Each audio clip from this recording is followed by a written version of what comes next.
today, but I want to preface it by saying that in the spring or in June of 1964, I returned from my first visit to Europe as a civilian, and I flew into Miami and stopped a few days with a friend who was insistent that I go to Viscaya for lunch, al fresco, and a tour.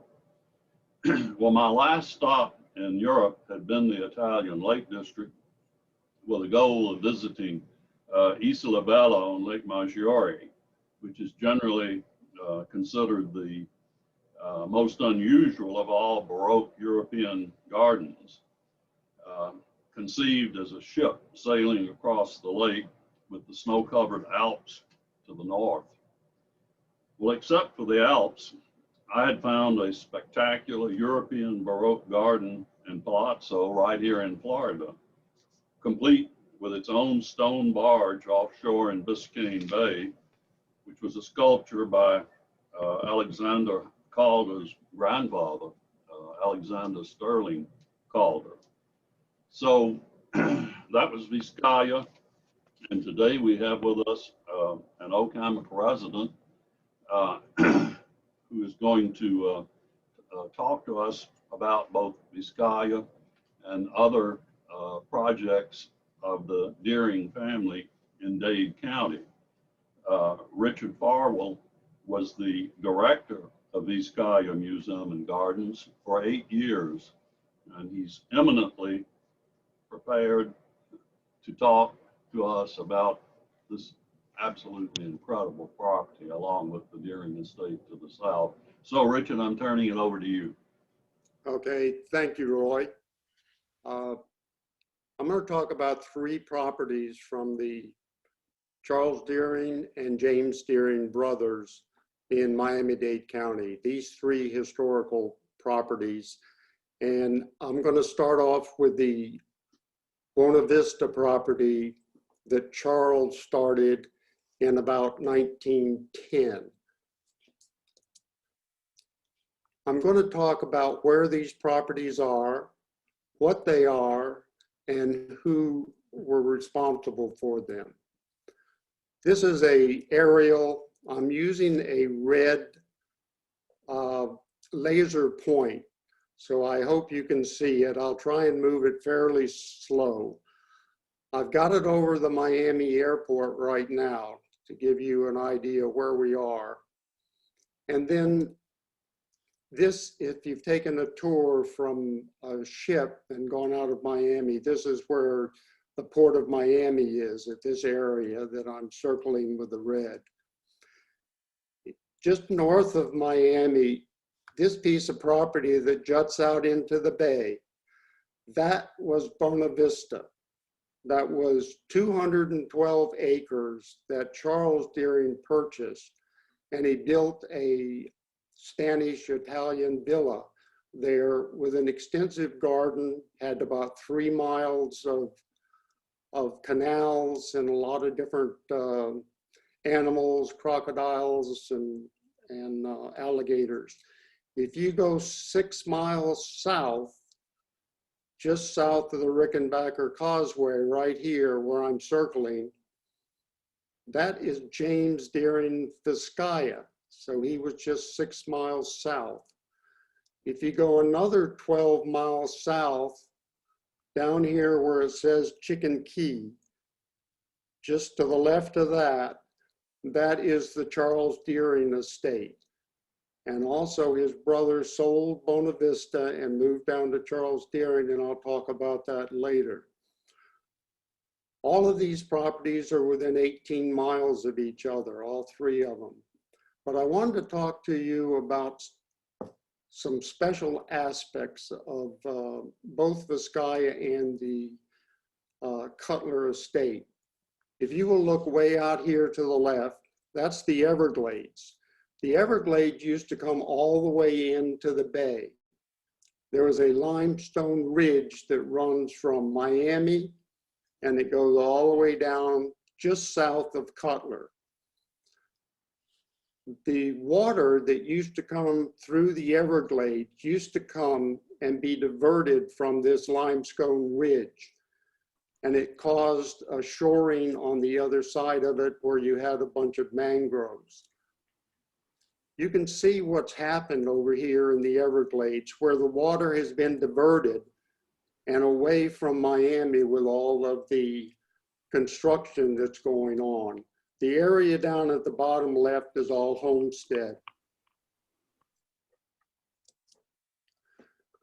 This is Charles Deering.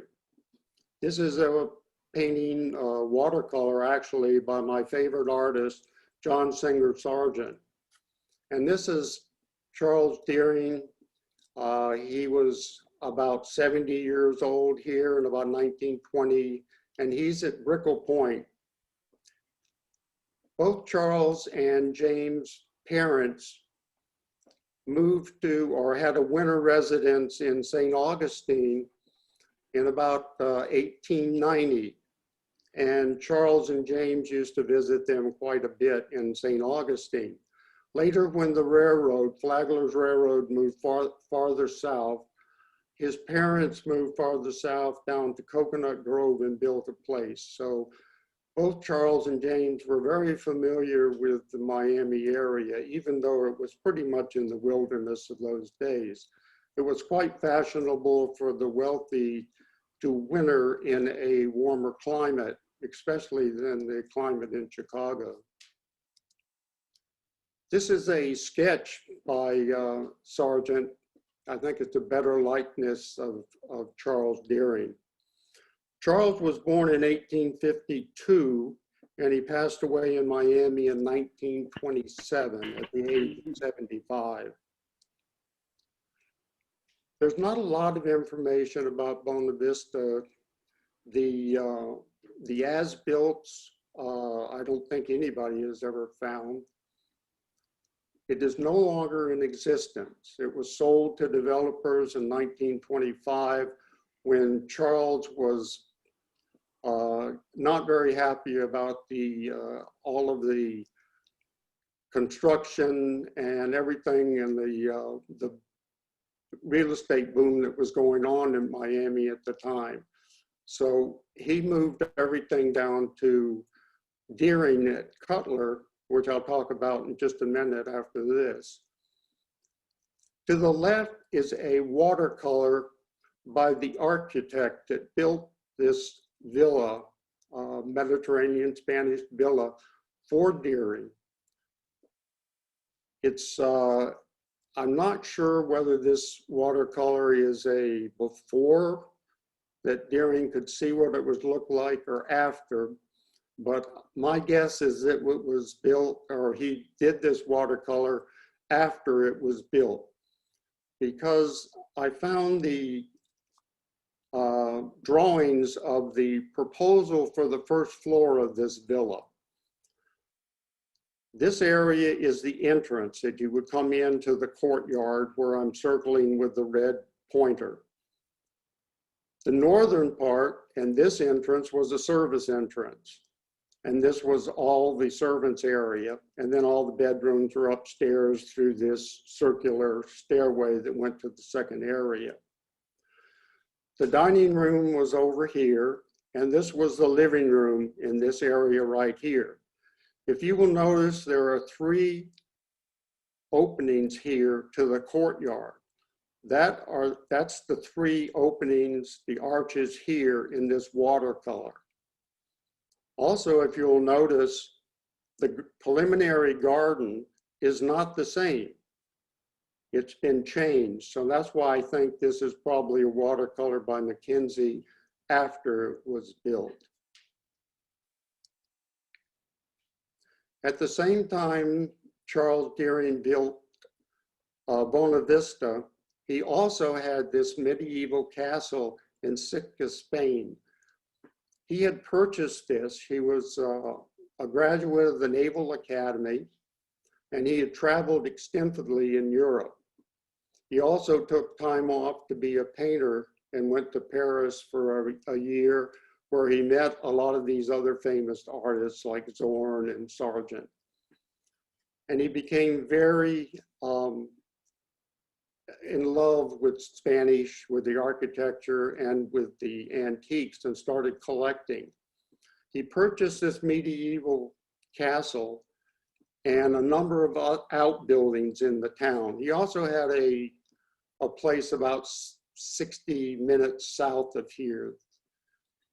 He wanted to restore this castle. This is at the same time as he was living in Buena Vista. He wanted to make this into an art studio. He also wanted to have this as a museum of all of his collection of Spanish antiques. The lawyers that tried to get all the permits to do this finally told him that that wasn't going to be possible, that the people of the town didn't want it and there was no way it was going to happen. So he moved to the estate in Cutler. This is a picture looking east. All of the three properties all face to the east and the bay and the ocean, to the Atlantic Ocean. This is a picture from the Charles Deering estate at Cutler, looking out over the turning basin and out into the bay. I can't imagine why somebody would want to move down here away from all the construction in Miami and have this view every morning as the sunrise, but everybody has their choices, and I certainly think I would have made it. This is an aerial of the property of Cutler. The reason it's called Cutler is because the town of Cutler was the first one that was established, and the post office was about in this area right here. All of this green area is Cutler. The house, the main house is here, unlike the Buena Vista where he had the house and all of his gardens in the northern part of the 212 acres. He has this on the southern part. It was quite a challenge for him to develop this property because it had been divided up by speculators into a lot of different parcels. So it took him, he started in 1913, and it took him until 1925 to acquire all of this property. And I'll show you that in just a little bit. You can see that limestone ridge that I talk about that came right down through here. All of this is hammock area on top of the ridge. You go down into the marshes and the sawgrass, and then you have the mangroves that are all along the shoreline here.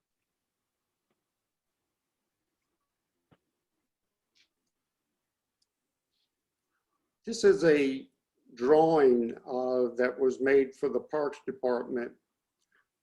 The property was purchased by the Land Conservancy in about 1980 and 1985, and it was turned over for the state. They normally purchased the property until the state got its act together and could get the money and to buy it in 1986.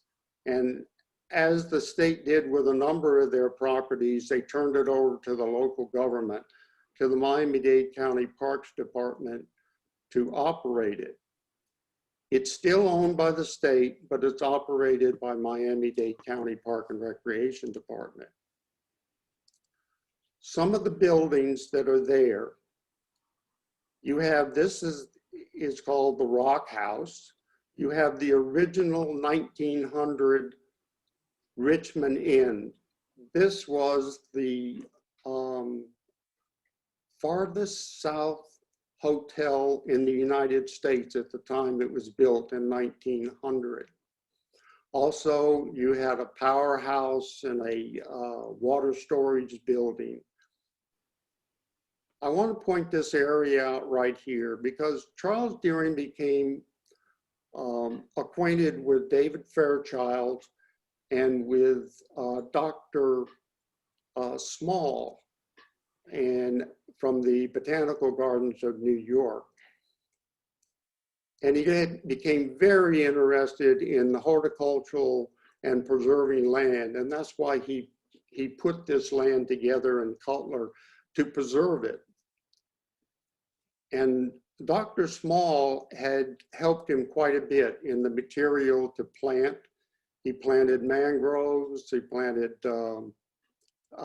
different avocado groves, and he put in a palm garden. Of course, we know David Church was very much into palms.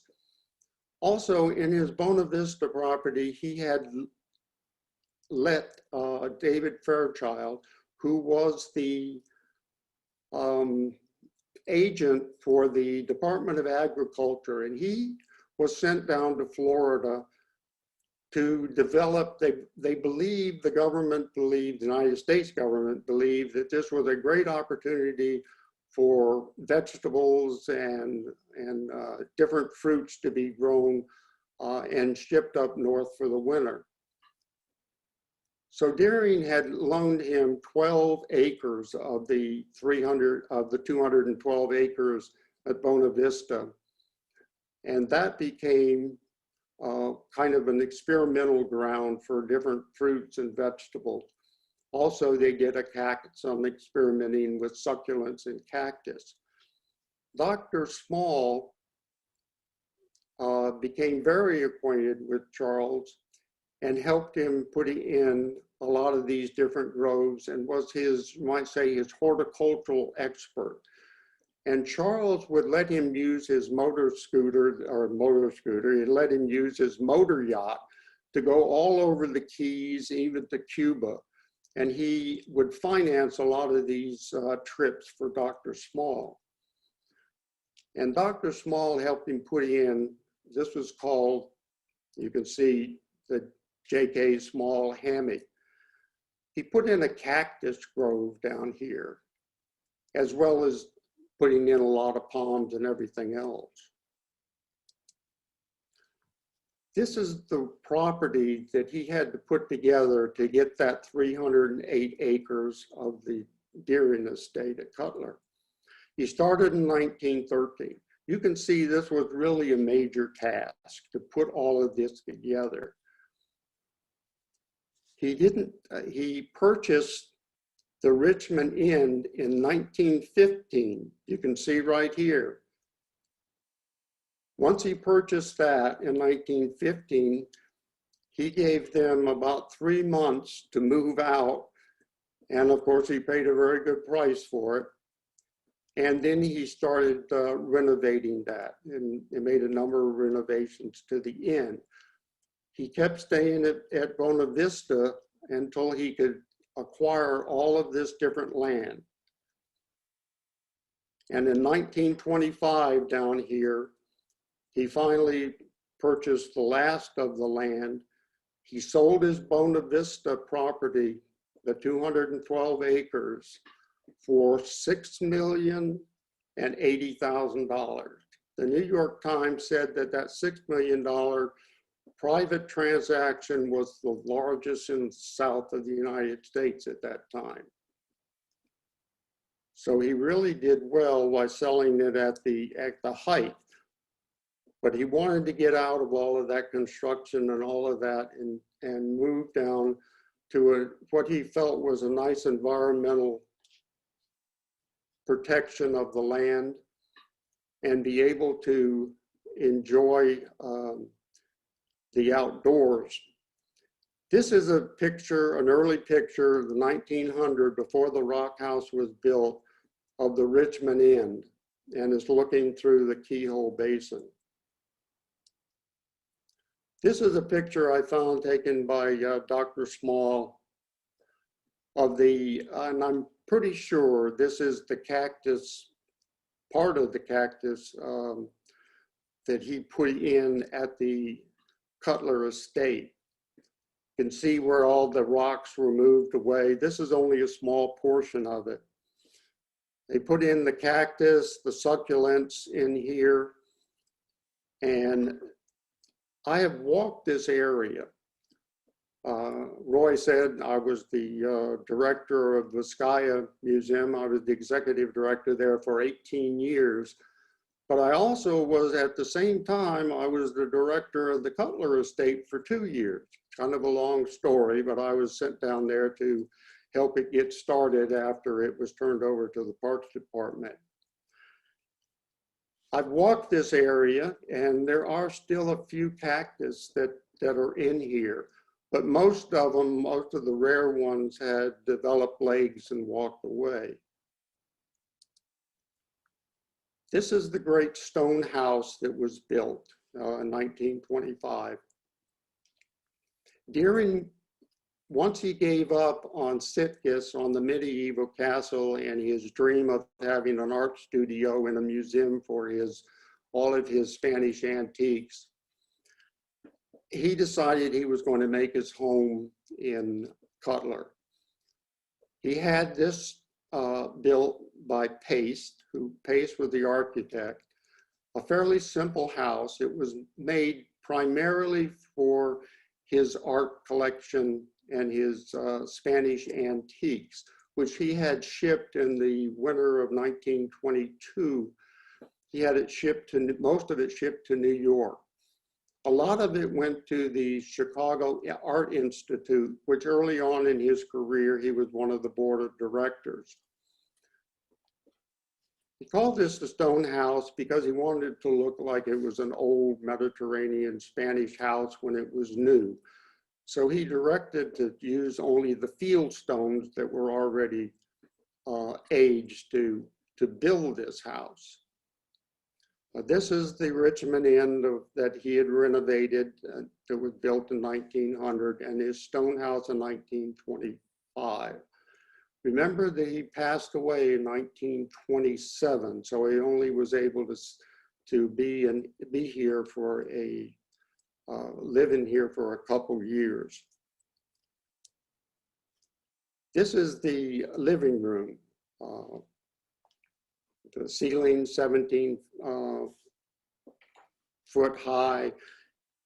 This whole, you're talking with some of his relatives, this whole area was completely covered with artwork and with tapestries that were all Spanish antiques. Let's see if I can go backwards here. When I was sent down to Cutler, it was to help with the restoration of this building. And this was like in late 1980s. And I got in trouble quite a bit right early on with the Parks Department because we set up a restoration plan. And the first thing you do on restoration is you start with the roof. You don't want to do any restoration with a house when the roof is leaking. All of these tiles were Cuban tiles that came from old structures in Cuba, but they were all made in Spain. Each tile was stamped with the individual maker's stamp. And one of the things I wanted to do was to protect this. Even though we had to replace this house, I wanted to save as many of the original tiles as possible and disperse those in with the new tile to try and keep the older look. And this is how it looked after we restored that. After that, we went in and restored the ceiling. And then I had the pleasure of being the director of both the Cutler and of Viscaya during the great hurricane of Andrew in 1992. I'm showing you this picture. I took these two pictures about 6 days after the hurricane hit. I keep track of the weather quite a bit because it takes about 3 days to get Viscaya ready for a hurricane. So I had told the staff down here, we had already in the renovations, we had already put in hurricane shutters that could be put up at both the end and at the stone house. So I called the staff down there, told them to go ahead and put all the hurricane shutters up, even though the county had not declared that Andrew was going to come, and we started work on Viscaya. To make the story shorter, Andrew hit directly at the Cutler estate, 12 miles south of Florida, with a tide, a high tide, a surge tide of 16 feet. I was out of my house. We were out of our house for 10 months. I got in my car the second day after I was able to clear out a little path to get out.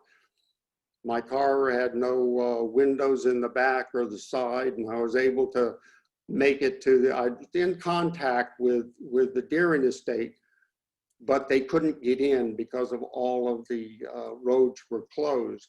Also with Viscaya, I was able to get there to the next day. I went to the director of the Parks Department and said, I immediately need your help. Could your crews go in and clear the roadways going into Cutler and into Viscaya so we can get in there? Which you can see here he did. He had his crews come in and clear the roadway so we could get in. This is the stone house that you can see took a beating, but it held up. The new roof that we put on held up. And the roof that was up there that we put in, I had gotten into trouble with the Parks Department because I had told the crew from the estate that when the Parks Department came in, they had their own construction crews. They had built a zoo and they were going to do the construction to make sure that they saved as many of those tiles as they did. Well, I had a call that they weren't doing that. So I rushed down and they wouldn't listen to me. And they said, well, you're Viscaya, you're not here. We don't listen to you. I couldn't get a hold of Bill Bird to do it. So I called the sheriff's office. And I had the sheriff's office come and stop them from tearing up all those Spanish tiles from Cuba. And of course, I got a call by Bill Bird the next day to come in and, what are you doing? And I said, I'm doing what you asked me to do down there. The policy committee ran Viscaya, and the director of the Parks Department was on that policy committee. And I said, I'm preserving it. That's what my job is. And he said, well, don't ever call the sheriff on my people again. You can see what happened to all down here. This is the end over here. This is the back of the stone house. Whenever you see trees, this is an oak tree, whenever you see trees that are absolutely stripped of all the leaves, it was very bad. This was a category 5, it's just about as bad as it gets. These are from the palm grove. These are all royal palms that were from the royal palm grove, that he had moved a lot of the royal palms to the entrance of Buena Vista down to this estate. This is another picture of the rock house. You can see some of the hurricane shutters that managed to stay up. Some along the front of the house. All of those royal palms came through, knocked off some of the columns and knocked it out. Down here, you can see the old Cutler Inn didn't make out so well. They lost the whole half of it, the whole front of it, in the renovation. This is the footings for the front of the inn, and Deering had added a walkway so that he could go from the inn to the stone house. This is how it looked today after renovations. This is the same picture. Same oak tree that came back, the rock house, and this is the end after it was completely restored to how it had originally been. And this is how it looks today. This is all Gumball Limbo. I call it the Gumball Limbo trails. These are all Gumball Limbos. And back in this area, far to the left, was where Dr. Small had put in the cactus grove. Royal palms are famous for making it through hurricanes, but it really was the 16-foot surge that had done most of them in. What people don't realize is that water weighs 8 pounds, about 8 pounds per gallon. So when you have a 16-foot surge coming in with hundreds of thousands of gallons, it's like a brick wall that hits. Not only does it do a lot of destruction as it's going through, it does a lot of destruction as it goes back out again. But I'm happy to say that it's all restored, and it's a nice place to visit. I want to point out this is probably the best documentation for the Cutler estate. If you want to get this, you can get this online. It was a historical document. When I went down there, I have a saying that you need to know where you've been to know where you're going. So this was contracted by the Parks Department for Dr. Jan Matthews, and she did this study. And it was an interpretive study, a historical study. It laid out a plan for the Parks Department for interpretive, and it gave them all the history that they needed to know. And right after this came right before Andrew, and it was helpful for the restoration of Andrews. And you can go online. It's about 170 or 80 pages, and you can look at it. Tremendous. She did a tremendous job of documenting the history of the land from about 1940, before Florida became a state, until the present day. To Viscaya. Viscaya, James Deering went to Viscaya and started Viscaya in 1910. I'm going to talk more about the history as we go on to it, but I'm going to tell you about how it is today. Viscaya was purchased by Miami-Dade County in 1951. It remained in the heirs up until that time. The house was finished in 1916, and the gardens later in 1921, which I'm going to talk about more. Viscaya is located right here, where I'm circling with the pointer. This is Rickenbacker Causeway right here. This is where the ridge, that limestone ridge, starts and goes down through here.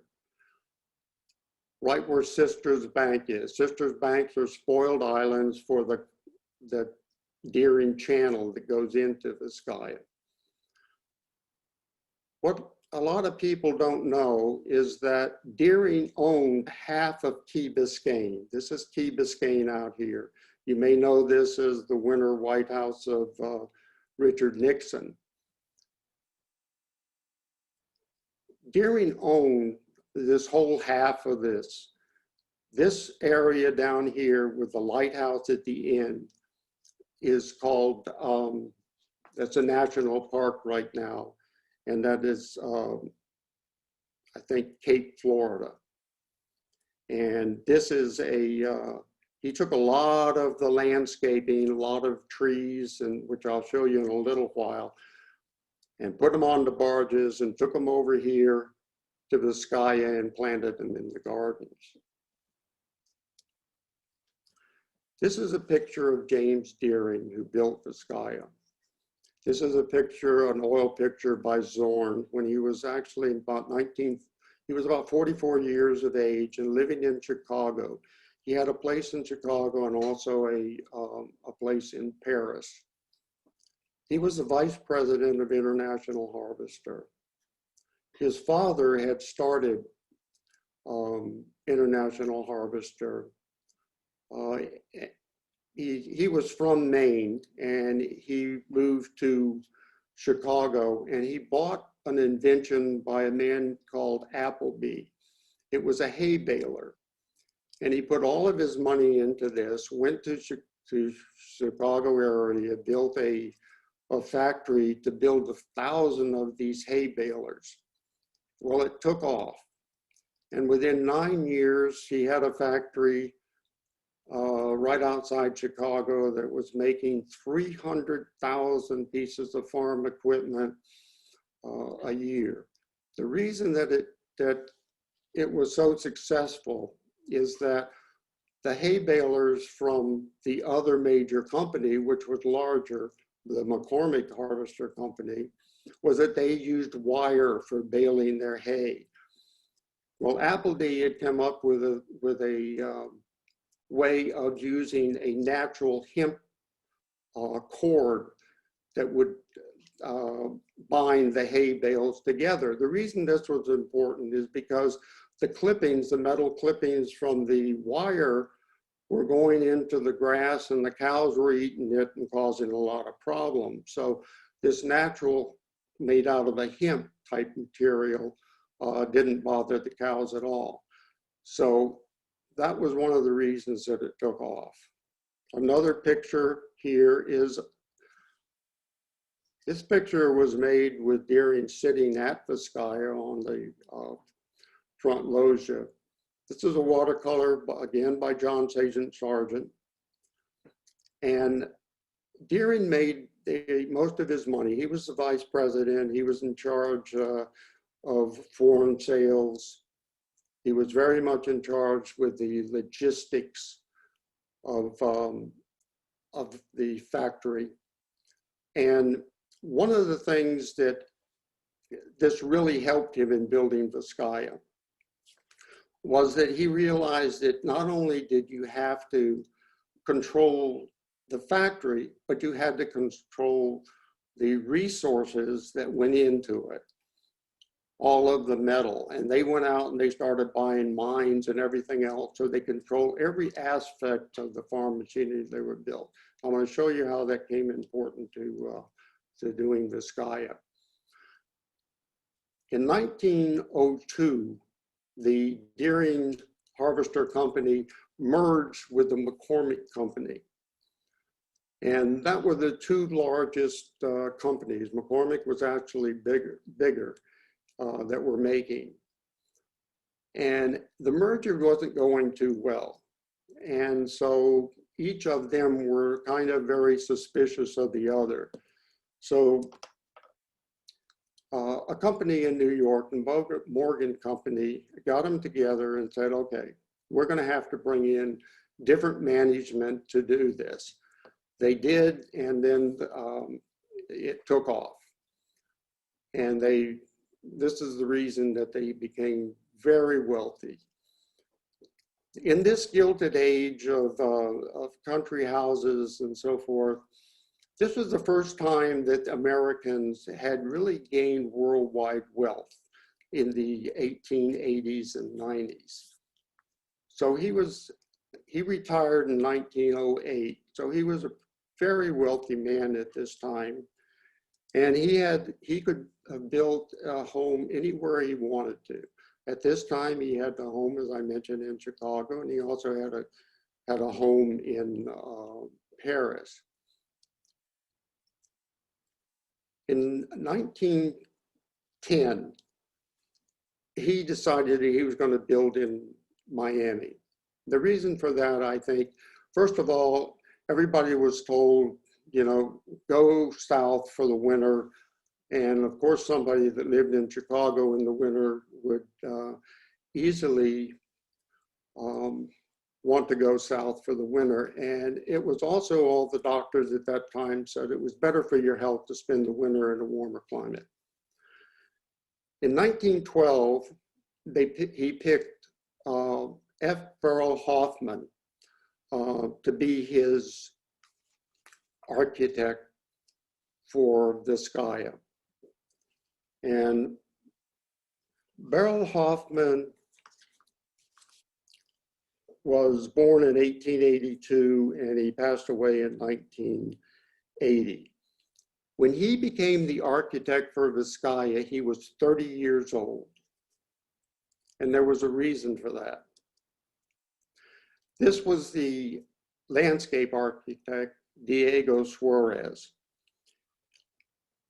Diego Suarez was born in 1888 and he passed away in 1974.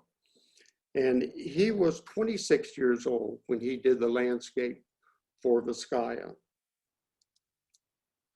Paul Chaffin. There's a better picture of Paul Chaffin. This is Paul Chaffin. He is the artistic advisor. Paul Chaffin was very well educated. He went to Harvard, he wanted to be a painter, he went to Paris and for studies. And he was in New York at the time working for a famous designer, Wolf. And Deering had purchased a new house in Chicago. And Wolf was supposed to decorate the Chicago house, but he was complaining that she wasn't spending enough time on it. So she sent Chaffin to work with him. This was in 1910. And Chaffin is a very important person for Viscaya. When Chaffin met Deering, he immediately impressed him by saying that all of his dining room furniture that he had bought from Montgomery Ward's was actually a fake. It wasn't an antique at all. And he had it returned for a full refund from Montgomery Ward. They got along very well. They started traveling then to Europe and started buying antiques for a house that he didn't know exactly where it was going to be or what it was going to be. This is a better pencil sketch of Chaffin.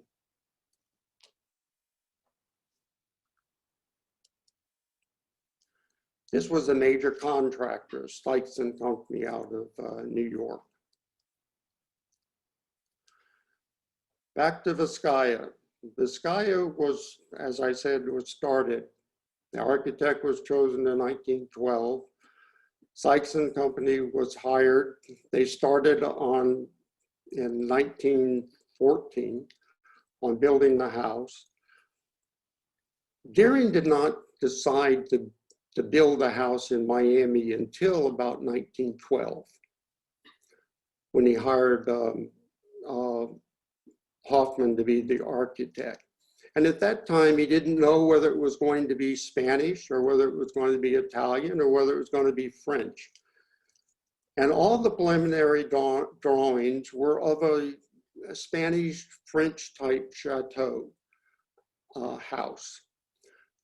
And all of a sudden, Deering decided in 1912 that it was going to be Italian.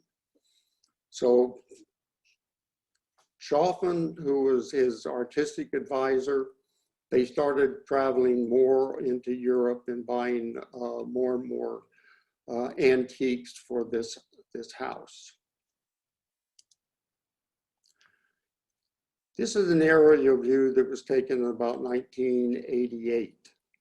The reason I'm showing you this is that you can see the great stone barge that's out here. This is actually a water breaker for the house. It was to break up any storms that was, you could say it was a breakwater for the main house, but it was a very decorative breakwater. The main house was built in 18 months. This is an aerial that was taken in about 1920, probably 1925. This is that stone barge. These are the sea arms, the southern sea arm, the northern for the boat landing. This is the main house. This is the gardens. This is the Everglades Garden back here. It's not completely finished back here. This is the boathouse. He had a couple of different yachts and where he could entertain. They would make trips to Cuba and to all around the Keys. This is the entrance plaza I'm going to talk about in just a minute. This property over here is the farm village. This is why Viscaya is an actual village. It had this whole like Italian villa that was built. It's like a small Italian town in one of the northern foothills. And they grew a lot of vegetables, and they sold these to the community, vegetables, butter, fresh eggs, and so forth. And I'm going to talk about that, the village, because I think it's a very important part of Viscaya. This is the plan of what Viscaya looked like when it was built. This is the main house. If you can see this black area, that's the main villa. This is the stone barge, the breakwater.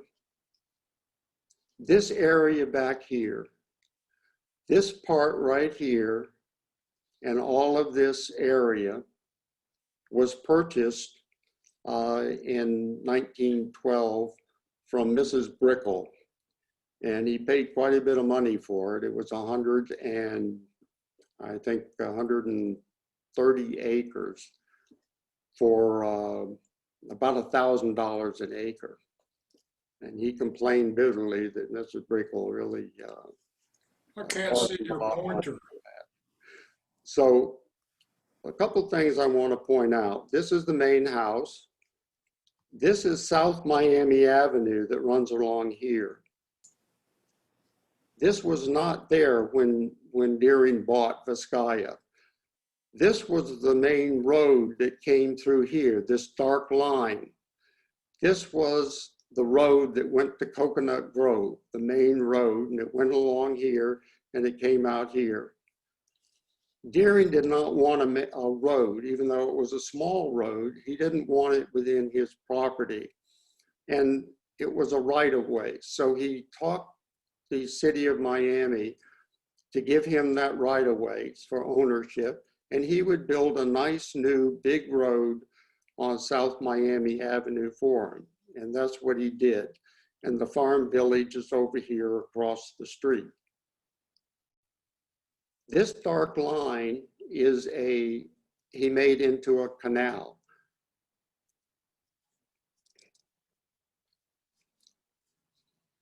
You can see this is the canal coming in, the entrance plaza, and this is the walkway into the house. This is the great stone barge here. This is the house, the courtyard. These are the formal garden, 10 acres formal garden, the finest Italian gardens anywhere in the United States. This is a theater garden, a maze garden, and this is the chain garden and this is the, I'm going to show you this a little bit later, move on. This is the entrance to Viscaya. We did a whole exhibit and tours of Samuel Yellen. Samuel Yellen was a famous blacksmith from, he actually came from Poland to Philadelphia, and he built this gate. And I'm going to point out this caravel. Deering wanted the caravel to be the symbol of Viscaya. But I'm going to talk about a little bit. Well, he got half his wish, but not all of it. This is the entrance to Viscaya as it looks today. This is that right-of-way that I told you that went from Miami down to Coconut Grove that Deering traded for the South Miami Avenue. And he used it for some of the fill that he needed to fill into Viscaya.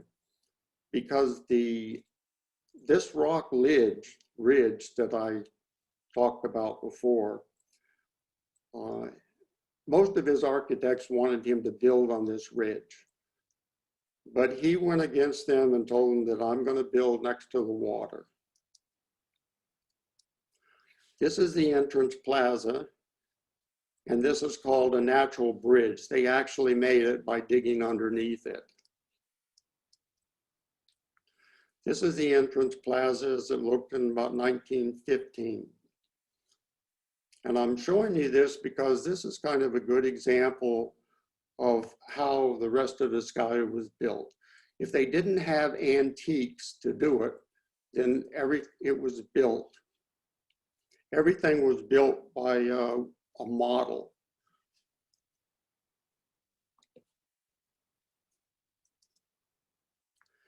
This is the construction.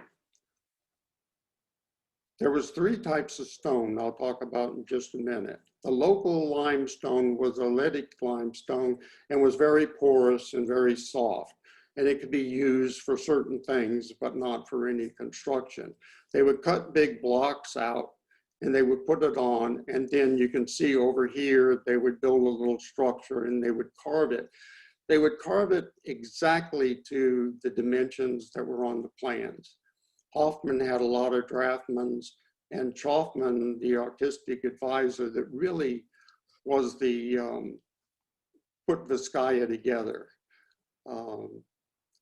He had 80 draftspeople, and he built the entire Everglades Garden and designed most all of these structures for the plaza. They had stone masons in the garden where the garden was going to be. They would have a model. They would take the model, they'd have the exact drawings, and they would carve this out of stone. This happened to be stone that would be from either Cuba or from the lignum vitae. Again, I mentioned that Deering was very much into the logistics of how you put things together. So he knew that he needed a lot of fill. He bought property in the Everglades for good material, for planting horticultural material. He bought property in Lignum Vitae Key where he could mine the coral down there, the coral limestone rock, which was harder than the local rock. And you can see where they would put these in place on these columns. This is the entrance plaza.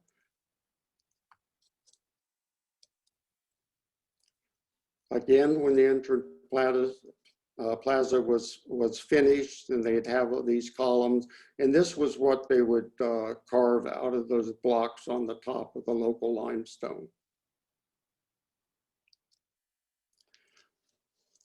This is on top of the limestone ridge, and it goes down into the back of the house, which is the road entrance, with chain fountains starting here and the chain fountains going down all the way with pedestrian walks on the side.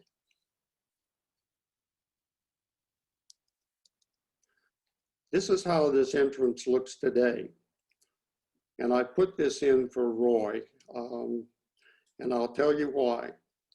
You see these 2 statues? This is one of the antiques that Chaufman bought in this statue and this one on the right and the left. These were made out of a Italian stone that 90% of I guess the areas in Valencia are all made from Venice. 90% of the stone from Venice is made from this. It's a hard limestone. It's almost like a marble. He bought these life-size statues, and Chaufman calls them, it's engraved with the local stone that the pedestals are on. He called this Bella Viscaya. So people think this is Bella Viscaya. And this was Ponce de Leon, to give him a feeling that this was a house that had been there for 400 years and different generations had lived in it. This statue actually is of the 17th century Italian architect Bernini. And this statue over here, and this is why I put this in for Roy. This statue over here is not Ponce de Leon. This is the great 16th century architect Palladio. And any of you that had listened to Roy's lecture on Palladio would appreciate that. So if you go to Viscaya, don't go by what it says on there. I'm going to give you a close-up picture of him, Roy. This is Palladio over here to your left if you ever go back to Viscaya. Building Viscaya was the hardest, most complicated Gilded Age house anywhere in the United States. It was also the most expensive. It was 3 times more expensive per square foot than any of the great gilded houses, any of the ones in Newport, in New York, in the Hudson, Chicago, California, Carolinas, Biltmore. And one of the reasons is because Deering decided to build it down in this marshland. To build an Italian garden that's only on solid ground, that's on a hill and a slope,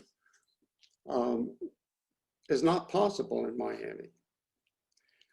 This is a picture of the logistics that I said that everything had to be just in place, that you had to have the material before you could go to the next step. These are all those Cuban tiles from all the old houses in Cuba that they could buy. And schooners came in from Cuba and brought these. These are the same tiles that Cutler had on his stone house. They're all marked individually by whoever made them in Spain. And I think they marked them with their stamp so they could get paid. This is the shoreline of Viscaya. They had to move all these material in because there's no way to get it in except by the sea, by the bay. This is looking at the front, the 16th century, the front of Viscaya, while it was being built in 1915. As I said before, Sykes and Company built this in just 18 months. The outside walls are solid concrete. They're 22 inches thick. The inside walls are 16 inches thick. And you really appreciate that when you do all of the restoration at Viscaya, trying to get through all that concrete. Also, I never had any problems with having volunteers when we had a hurricane for people to stay overnight. I usually had a crew that always stayed overnight for any time we had the storm, because this was probably the safest structure in Miami to be in during a hurricane. This is one of Hoffman's drawings. Everything was done to scale and by drawings. This drawing is 3 feet by 4 feet. They're rolled up all in the archives. There are about 3,000 or 4,000 drawings in the Viscaya archives. This is another drawing that Hoffman did of the house. It's a little hard to see, but this is the entrance from the road, and you would go into the courtyard here. This is the northern part, and this is the southern part. This is the front of the house loggia. There are 3 open loggias. The reason that there are open loggias, Deering was very concerned about a few things. One of them was about the breeze. He wanted to have everything open because this was a winter home.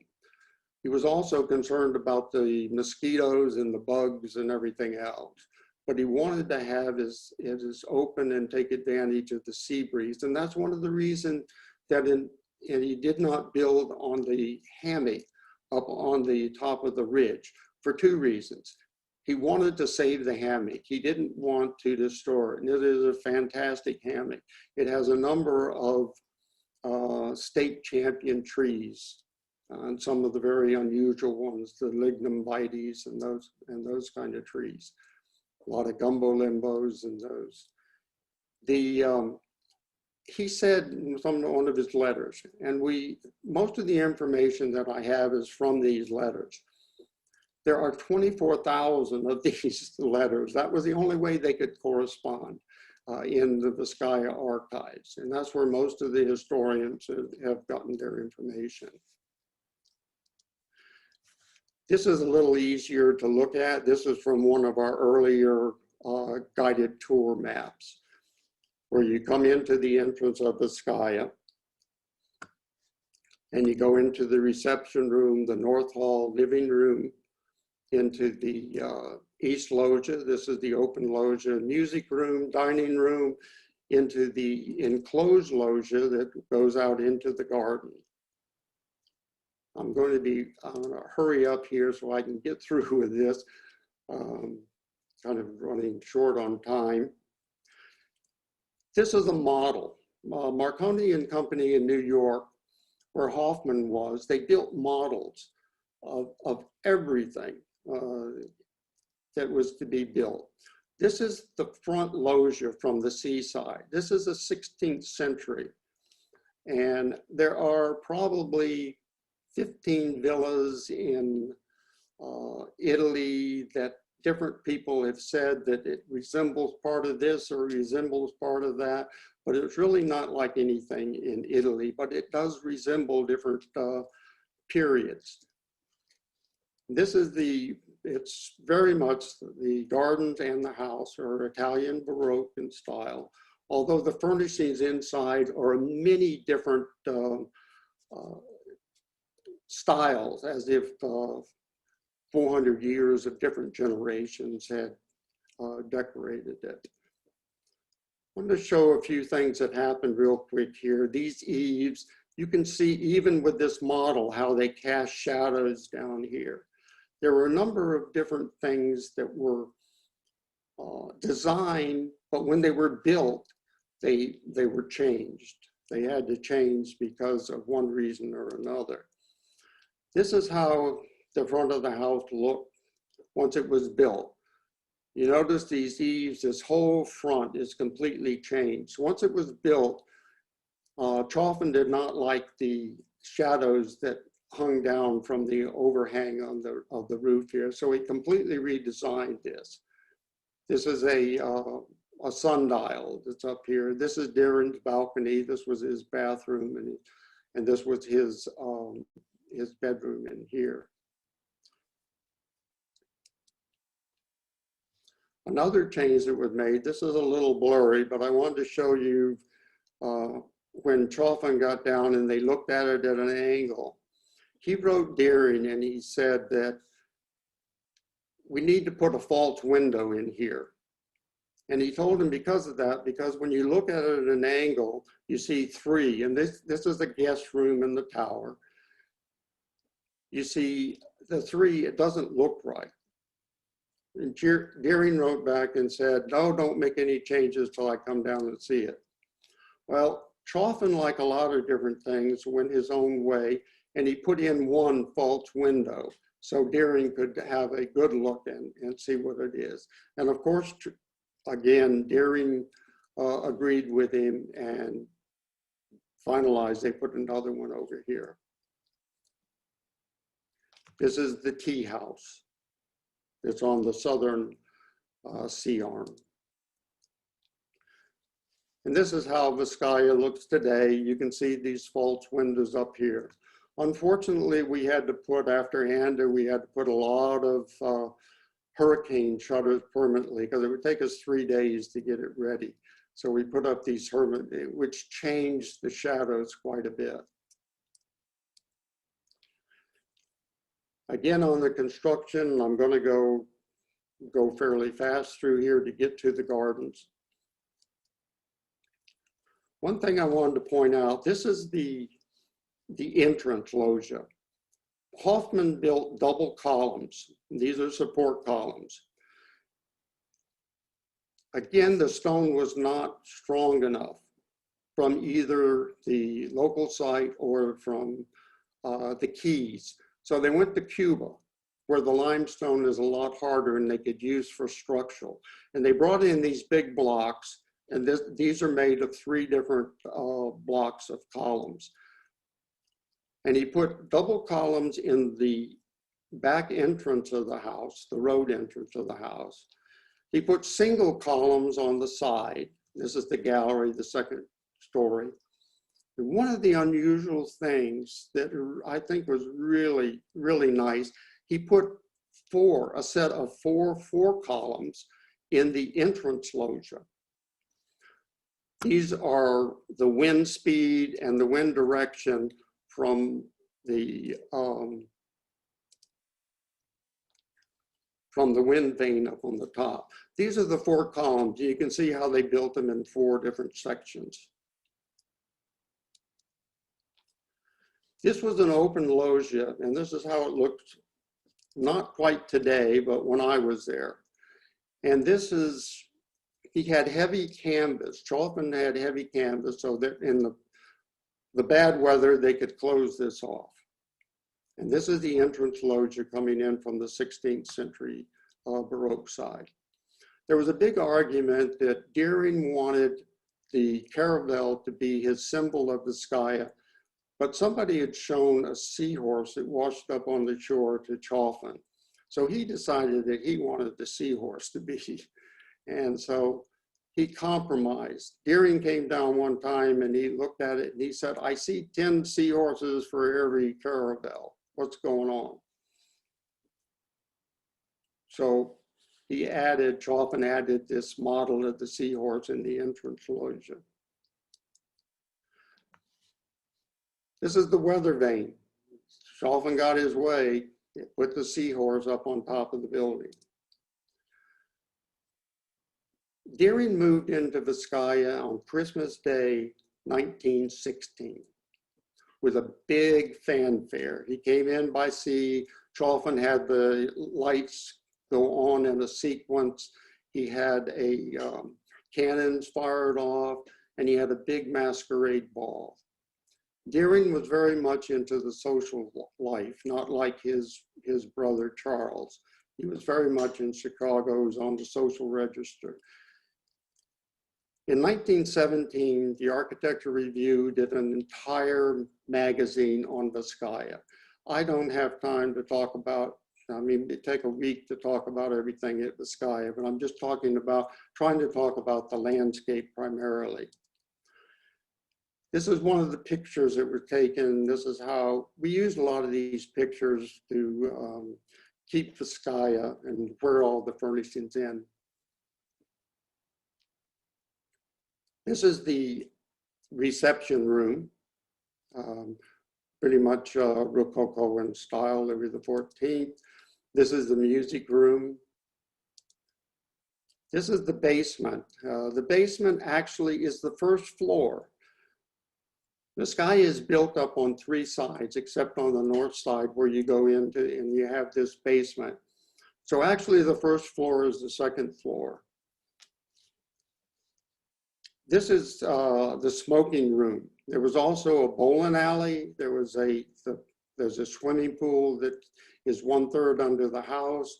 There is a billiard room. Everything, Deering said he wanted to have his guests as comfortable as he was, and he had quite a few guests in those days. This was an argument, one of Deering's trophies, a buffalo, but Chalfin definitely did not want to have anything to do with taxidermy in his decorated rooms.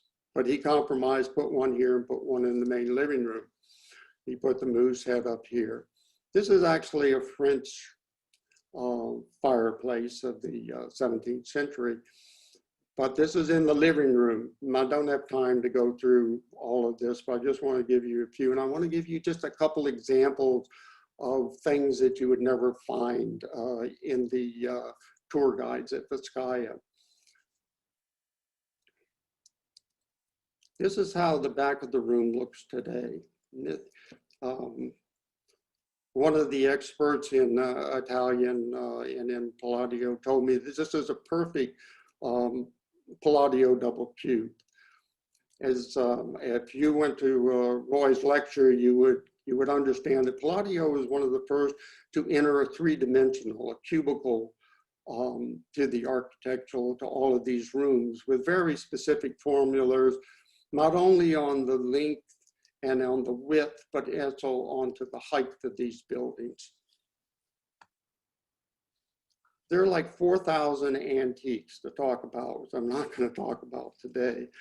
But one of the things I wanted to point out, this is an Admiralty rug. This was on the floor when I came to Viscaya. We had it professionally cleaned and put on. It's very, very rare. There's only 5 of these Admiralty Spanish rugs. This is of the 15th century. And when school children come through, we kind of use this and we say, this was a Spanish admiral and Christopher Columbus probably did business on top of this rug. Then they know it's a little bit older than their parents. These particular 2 Baroque chairs, we completely had redone by hand all of the fabric on these. I wanted to point these out just because these are the 2 chairs that Ronald Reagan and Pope Ron Paul II used. We set this up for them. They were in this Renaissance living room for 45 minutes alone talking. Reagan hosted John Paul II at Viscaya when he first came to Miami. And here's a picture of them in the front porch. This was really a very interesting, I got to know Secret Service quite well. I'll tell you a little personal thing very quickly. This was a head Secret Service man over here. But Nancy Reagan was really everything protocol-wise had to go through Nancy Reagan. The quick example, when they came in before the Pope came in, they came into the roadside, the back of the house. And we, of course, had to put all these rugs, build out big platforms for all of the world press out into the forecourt. And the Reagans came in, and Nancy turned around and said, where are we going to stand? They were told they would go outside and meet the Pope and then all the press. And she said, you've got to tell us, you have to mark it where we're going to stand. And the White House guy turned to me and I said, I'll take care of it. So that's why you see these white pieces of tape down here. And when I was a naval officer, I was a naval flight officer for an NFO for 10 years, number of deployments in Vietnam. But part of my, when I went back to be an instructor, a flight instructor in Pensacola, I was picked up for a aide to a 3-star admiral. And I ended up being the aide to the admiral for the chief of naval training of all training. And so I knew protocol fairly well, and I knew where to put them with Reagan as the host and so forth. Lots of stories about this. One quick one, I know we're running out of time. One quick one, I want to get to the gardens. One quick one is that both of these people had been assassinated or tried to be assassinated. They'd both been shot. So unlike all the others, the security was just phenomenal. Secret Service, I had to provide an office 6 months ahead of time, not tell people what it was for or anything. Right around the corner, we had the secretary for the curatorial staff was around the corner. Anyway, it ended up afterwards that this young lady married one of those Secret Service agents, and they moved back to Boston. And last time I heard, they had a big family and were happy. They went from the house through the gardens and up to the casino.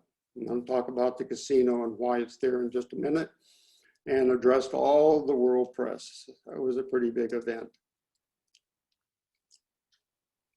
One of the issues that Hoffman had in designing Viscaya in the side, this is the closed loggia on the garden side. All of the antiques he had to accommodate, not that big French 20-foot fireplace. This 16th century gate with the encasement, the original, all the marble encasement goes into the east loggia.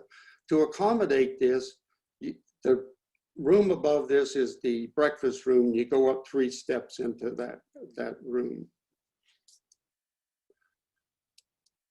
I wanted to show you, this is the ceiling of that room. Another, just trying to throw in a little personal thing here and there. I had a team of the chief curator, the chief conservator, and myself. I had to make the final decision on all restoration, which was considerable. This was the first time that I went against their recommendation to paint this ceiling. This it was starting to flake and we had to redo it.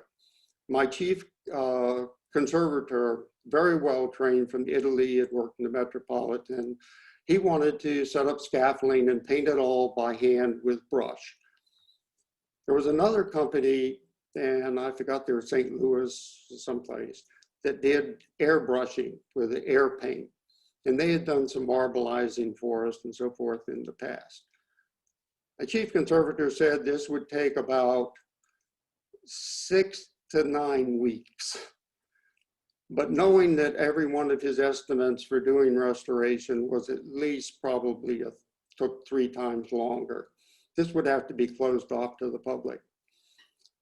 This is like 22 feet high, so it's kind of hard to see a brush stroke from that thing. But my conservator and my chief curator, they said, well, you need to be authentic. It needs to have brush strokes on it. So this was the first time I went against them, and I don't think I ever did again.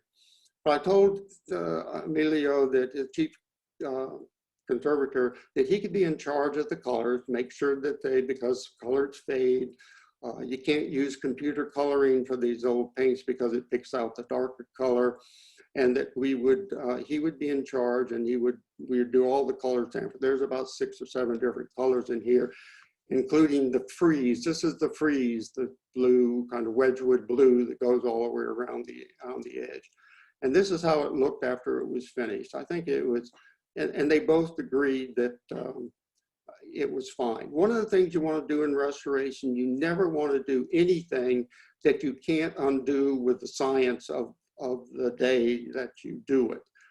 So this could easily been, if it was turned out bad, this could have easily been done. But once they started it, it was fine. Back to the same room down below, looks out into the garden. This room, there was a number of very interesting things that happened to me while in my 18 years at Viscaya. One of them was, I guess I won't tell all the Reagan things right now and the Pope. One of the fun events that I had was with when Queen Elizabeth and Prince Philip visited Viscaya, and I gave them a tour of the 4th floor, and we ended up here. And this was, she looked out into the garden, and normally I give a tour of dignitaries to the 1st floor. I never get to do the garden. She looked outside and she said, what are those topiaries that are in the front of the garden? I explained to him what they were. I had never had a dignitary ask me about what the material was that we were growing in the garden. And I told her it was Casuarina, it's Australian pine. It grows to be 70 feet, but you can kind of bonsai it and keep it low. But it was, I didn't tell her that it's an exotic and you can't sell it in Miami-Dade. But anyway, this is where we introduced her to Marjorie Stoneman Douglas in this room. But the advanced team, there's always an advanced team for all these dignitaries. And the one for Queen Elizabeth II was a gentleman. I don't know if you ever saw the TV series Downton Abbey. Well, the head butler and the head of the house, Mr. Carson, I believe his name was, he very formal gentleman. Well, the head of of her advanced team reminded very much of him, very formal, much thinner. And when we got to this room afterwards and we were talking about what was going to happen, I mentioned to him, I said, my wife is a real fan of Her Majesty's. Is there any chance that she would be able to meet the Queen? And he looked at me and he said, consider it done, sir. So that was the first time my wife took off for a dignitary, and I got to introduce her to her. You notice on this Venetian glass, the seahorse, 1 caravel, 2 seahorses. Lots of seahorses in the ceilings of Deering sitting room and in the banquet hall. And so Deering kind of lost out on that one. This is going out of that room and looking into the garden, how it is today. The sarcophagus, all of this stonework was originally designed differently and was changed. I want to point this out because Diego Suarez, who was the landscape architect, he was only on the project for a couple of years. When he first came and stood at this spot and looked out, all he saw was the glare of the sun. So he went back and redesigned it so that there was I'm sorry, I'm getting in late here. I designed it for a casino that would block off that glare. This was his preliminary design. This is where he was standing here. All of this, he's called it a fan shape, with the ribs, the alleys going all the way back to the gardens back here. This is the casino that he built up. This is a Cascade Fountain. This is called the Center Island. This is a theater garden, a maze garden, and this is a De Sutri garden. I want to show you some of the early pictures. Do we have a little bit more time? I don't know. I keep going, okay. I wanted to show you how this was one of the most expensive and probably one of the hardest gardens to build. This was part of the garden. They had to have it filled. This is how it is when it was finished. I want to quickly show you about the logistics of bringing in. Deering wanted large material brought in. This was his place out on Key Biscayne. You can see they're transporting this coconut palm. They bring it, put it on a barge and bring it to Viscaya. Here's a coconut palm being brought to the barge. This is one of the big royal palms that are being transported and dug up and brought into Viscaya. Real quickly, his people went out and bought trees, bought large trees. This is somewhere downtown. I'm not sure whether this is an oak tree or something that looks kind of that way. You can see his crews, they've already purchased it. You can see his crews preparing it. They're trimming it over here. He's up on a ladder, they put burlap around it, and then they put it on a barge and they bring it to Viscaya. This is going to be planted right in here in the south part of the garden. You can see, I don't think anybody transplants large trees like this anymore.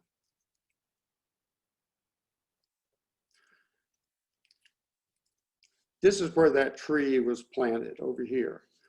These are large oak trees that were put on top of the mound. This is the Cascade.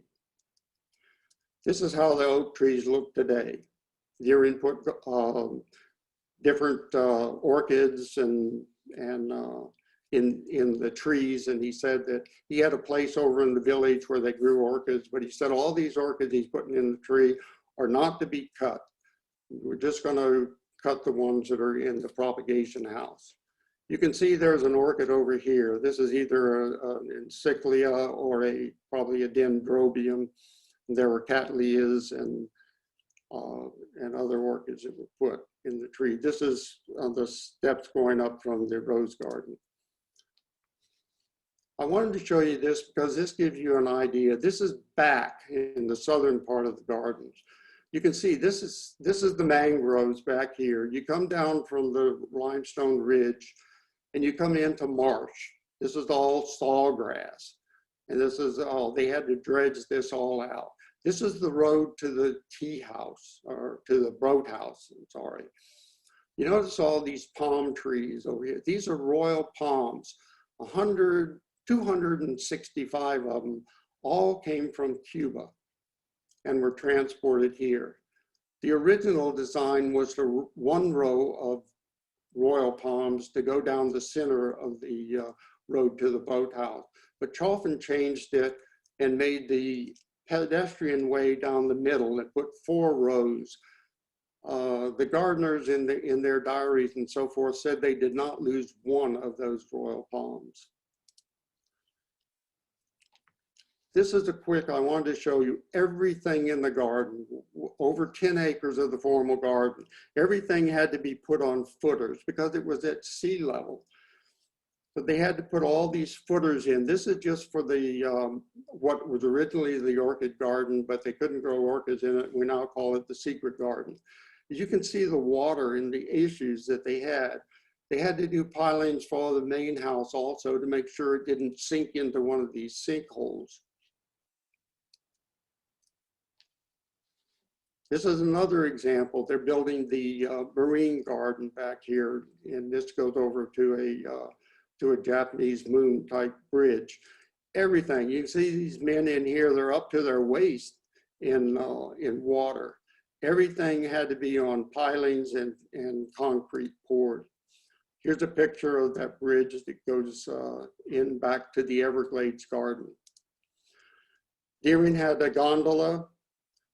His guests could either use a gondola to go through the garden, through the back of the garden, to the Everglades Garden. They called these little gondola bridges. He said in some of his letters that he didn't mind if his guests had to bend over a little bit to get under. Real quick, this is the Sutri garden. This is the Sauna De Sutri. It came from the town of Sutri in the 16th century. This is the house back here. This is some of the formal garden. This is a very elaborate swing. This is a Sutri garden after it had been finished. This is what it looks today. This finial, the lions, and the pineapple on top, that was all designed and added to it by Chalfin. These are the Murboy pools over here.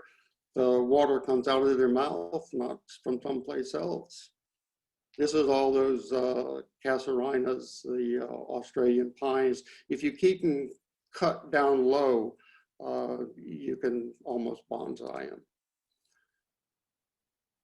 This is the garden. This is a formal garden. You can see what a massive project it was with all of the fill and everything else that they had to have. And another thing, if I can go back real quick, this back in the back, this is the Everglades Garden. They haven't even started dredging back here. The garden wasn't finished until 1921. There was problems with men being taken for the draft for World War I. The Spanish flu came in. There was lots of problems for finishing the garden. It wasn't finished until 1921. Again, concrete forms everywhere. And then Chalfin would decorate them. Look at this mound of fill. These 2 spots right here are men sitting on top of all of this fill material. They're one of the semicircular pools, and this is the statuary walk in some of the maze garden back here. All these steps were put in, but were torn out later. Again, a massive amount of work going on with the stone masons and the fill. This is the casino was built up here. Casino mean outhouse in the Italian garden. Again, looking back and being built, Deering had This was a stone building. They had to move out. This is the center island. Diego Suarez had designed this as a rectangle, and Chaffin rounded off and made a reflecting pool and 2 little bridges going on to this island.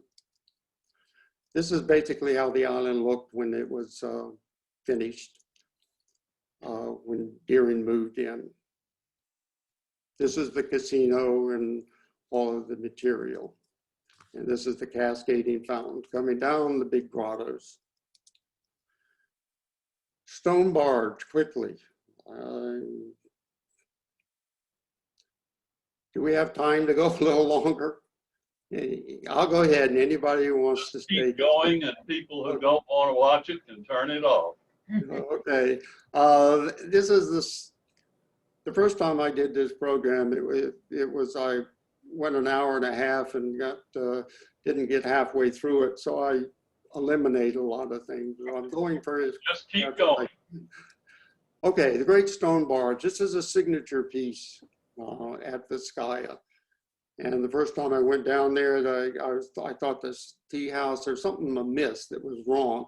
And this summer house, this was wiped out in the 1926 hurricane.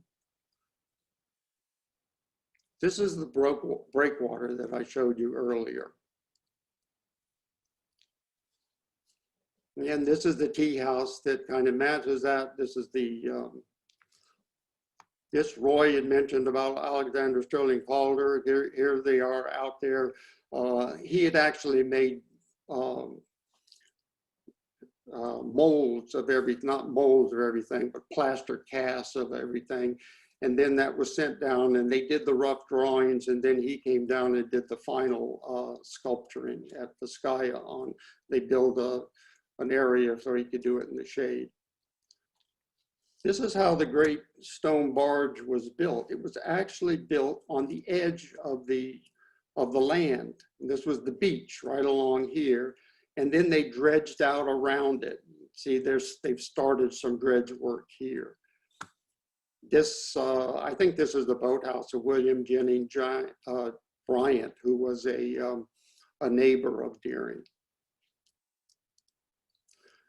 The stone barge with all the cascade fountains and everything being built. You can see they've already dredged out most of the area around it. The summer house being built. This is these on what they call the prow. It was a double prowed stone barge. Prow is the name for the in those days of the bow. If you go back to Viking ships where they had the elaborately carved bow on their ships, that's where the prow comes from. This is a mermaid on one end. This is the other end. There was a lot of discussions with Deering and Chaffin about the endowment, that they maybe needed a little breast reduction surgery. Also, sometimes Deering called these Chaffins saucy bitches, these mermaids. This is how it looks today.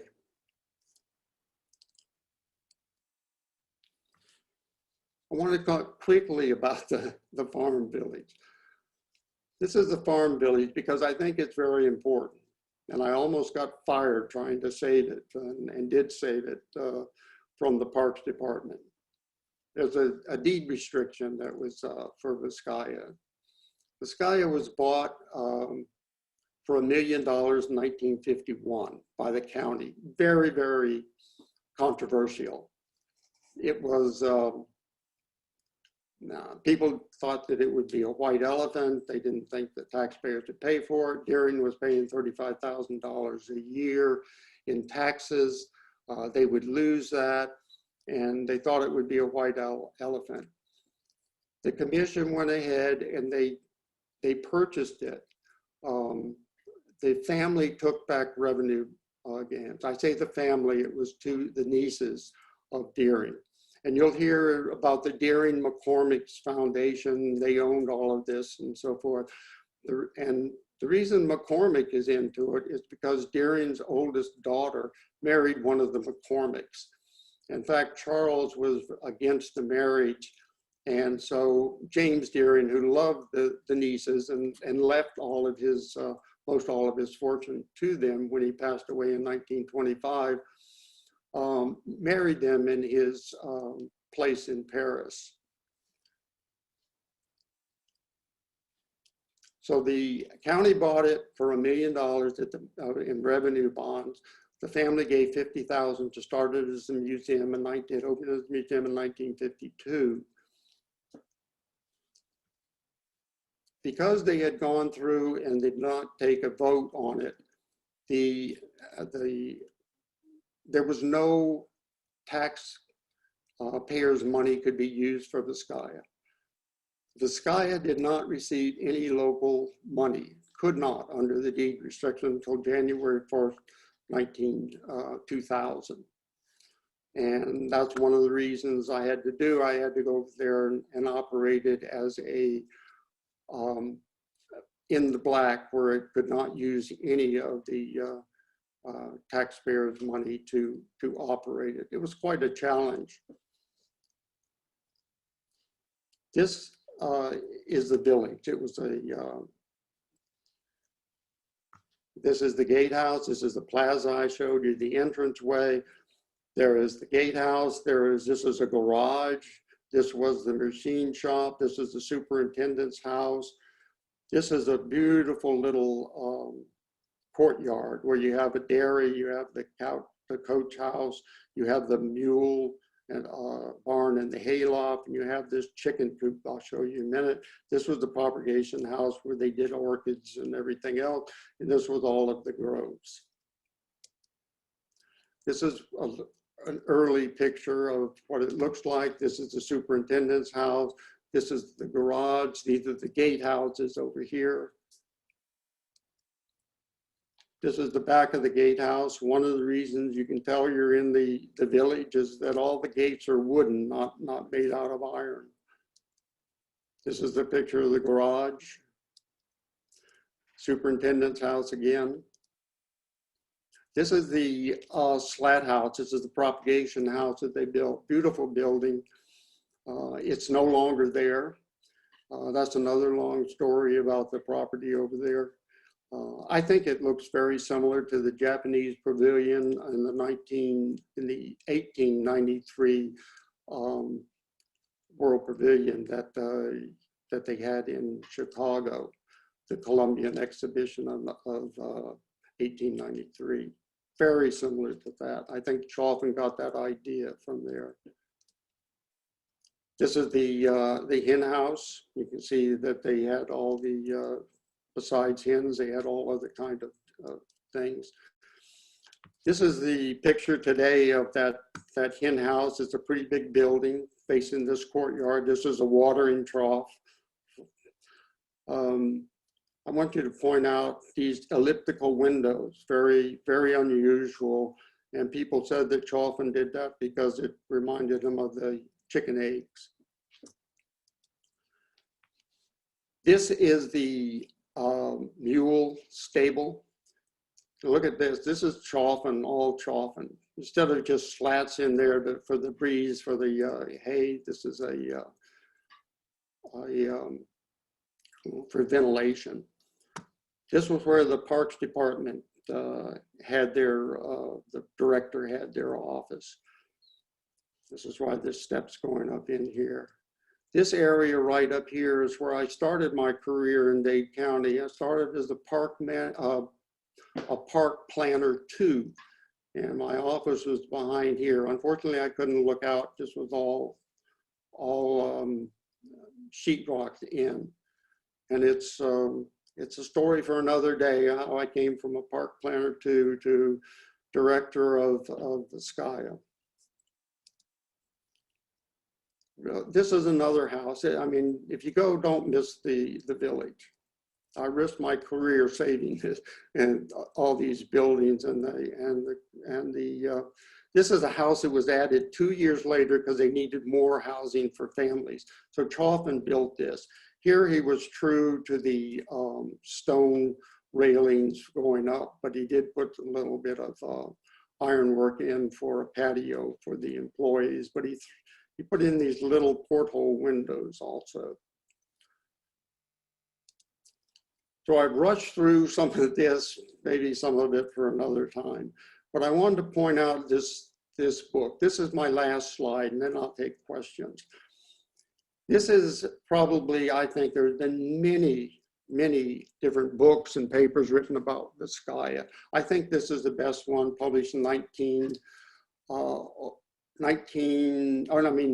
2002. By Woodhull Rubinsinski and Lori Olin. Woodhull Rubinsinski is an expert, University of Pennsylvania, on Palladio, and written a number of books on Palladio and on Italian villas. And he was just fascinated with Viscaya. Lori Olin is a landscape architect and an expert in gardens, and he wrote about the gardens. And I think this is a very good book that I would recommend to you. And so that's the end. Sorry I had to rush through, leave out some things, but maybe for another day. So thank you, and I'll be here as long as you want for questions, whoever's left. All right, Richard, that was fantastic, particularly the archival photographs of the infrastructure of the gardens, which I had not seen before. We are way past the usual end of our time, but for those who are still with us and have questions, is there a question? Richard Petway, are you waving? Go ahead and unmute. Yes, Richard? Let's see, I can't, there we go. Okay. There you go. It was an excellent program, Richard. Thank you very much, especially all your trials and tribulations along the way. But I kind of wanted to start back to the selection of the type. You know, because he had this early affinity with a castle in Spain, I must admit I saw some elements of the Alhambra with the posts and arches, like the Court of Lions and the Alhambra. But why did he select Italy as the theme rather than his original love for Spain, and then his other adventures in France and others? Well, I can tell you what I believe. I don't think there's any definitive answer, but he had traveled to Spain quite a bit. I mean, to Italy quite a bit. He had traveled with Chauffin. They didn't travel together, but they did a lot of traveling from 1910 on. And they visited lots of villas. He was very familiar with French architecture also. It was his brother that was familiar with the Spanish. Okay. I think, in my opinion, I think that he went to an Italian villa because others, Biltmore had been built about 20 years earlier. It was French. One of the things that, besides moving down here for the winter, they wanted to show off something that was different to their friends from Chicago and so forth. And there were a number of other, I guess, Mediterranean style country houses. And I think he wanted something a little bit different, although there were other Italian features, Boston, you had Fenway Court and things like that. But for the house and a garden, and he was familiar with Miami, and I think that's why he kind of pushed away all of the designs for the Mediterranean villa and went with Italian. Thank you very much. Jim and Tibet, would you like to ask your question? I see it in chat.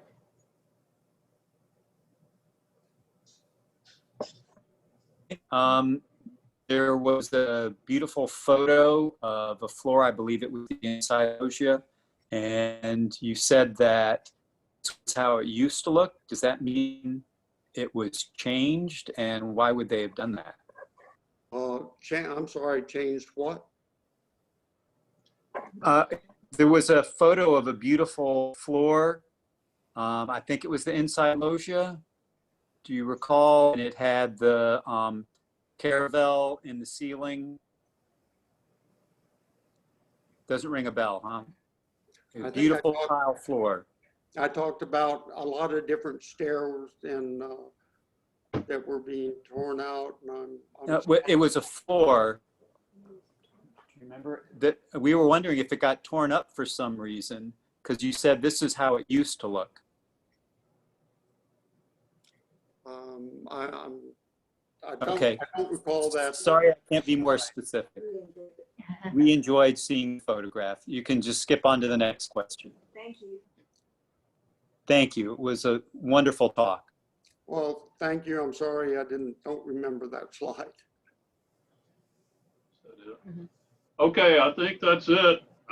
Thank you all for being here. I want to tell you this was added so much to my knowledge about both those Deering properties, and now I feel I have to go back. I'm going too. So look forward to talking to you next week about late 19th century 3 properties in Florida. We're really reversing these 2 lectures, but next week will be the Edison and Ford Estate, the Barnacle, which is very close to Viscaya, and the Koreshan community on the southwest coast. So look forward to seeing you next week. Again, Richard, thank you so much. You're quite welcome. Everybody take care. Thank you.